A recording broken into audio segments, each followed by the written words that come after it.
হে everyone, আসসালামু আলাইকুম and Eid মুবারক। চলে এলাম কুরবানি ঈদের ব্লগ নিয়ে।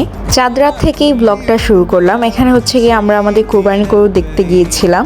তারপর বাসায় এসে আমি একটু সিম্পলের মধ্যে মেহেদি দিয়ে দিলাম। কুরবানি ঈদে আমার মেহেদি দিতে তেমন ভালো লাগে না, আর এখানে একটা কিউট চাঁদ ড্র করেছিলাম।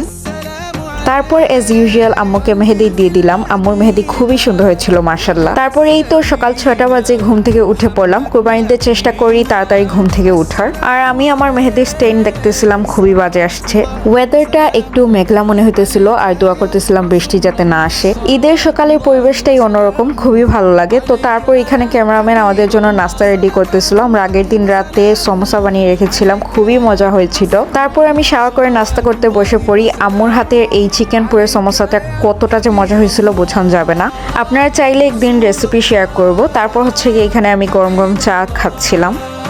দেন চা নাস্তা খাওয়া শেষে আমি এখানে রেডি হতে চলে আসি। এইটা হচ্ছে আমার ঈদের ড্রেস। তারপর তাড়াতাড়ি একটি সিম্পল মেকআপ লুক করে আমি রেডি হয়ে যাই।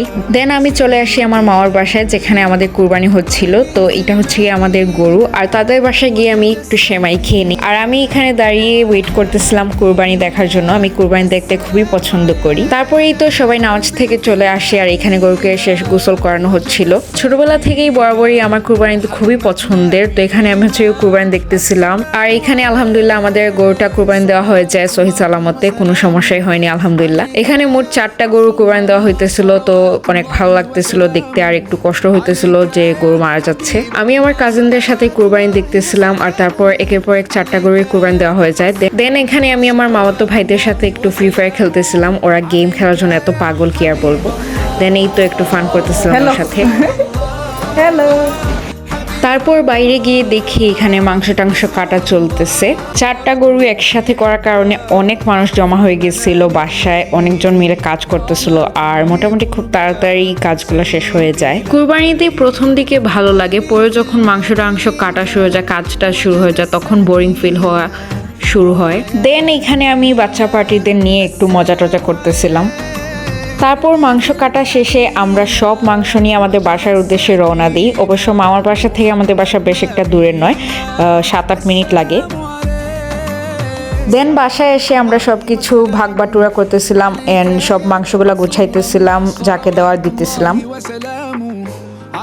তারপর মোটামুটি একটু ক্ষুধা লেগে যায়। তো আমি ঈদের জন্য একটা পুডিং বানাইছিলাম, তো সেটা খাচ্ছিলাম আর কি, আর সবাইকে দিতেছিলাম। মামার বাসা থেকে লাঞ্চ করে আসায় আমাদের এখানে এসে আম্মু একটু দেরিতেই রান্না বসায়। তো তখন সন্ধ্যা হয়ে গেছিল। আম্মু এখানে কুরবানির প্রথম মাংসটা রান্না করতেছিল, তাবারুক যেটাকে বলে। ঈদের দিনের ফ্রেশ গোস্তটাই হচ্ছে গিয়ে মেইন কুরবানি ঈদের। তো আম্মু হচ্ছে 2টা তরকারি রান্না করতেছিল, একটা ভুনা আর একটা আলু দিয়ে। দেন অনেক রাত হয়ে যায়, আর সব কিছু আবার বোরিং লাইফে ফিরে চলে আসে। তো এখানে হচ্ছে পুরো দিনে টায়ার্ডনেসের পর একটু চানাচুর দিয়ে 1 কাপ চা খাচ্ছি। তো এটাই হচ্ছে আমার ঈদের ব্লগ। আশা করি ভালো লেগেছে। দেখা হবে নেক্সট ভিডিওতে। আল্লাহ হাফিজ, আসসালামু আলাইকুম।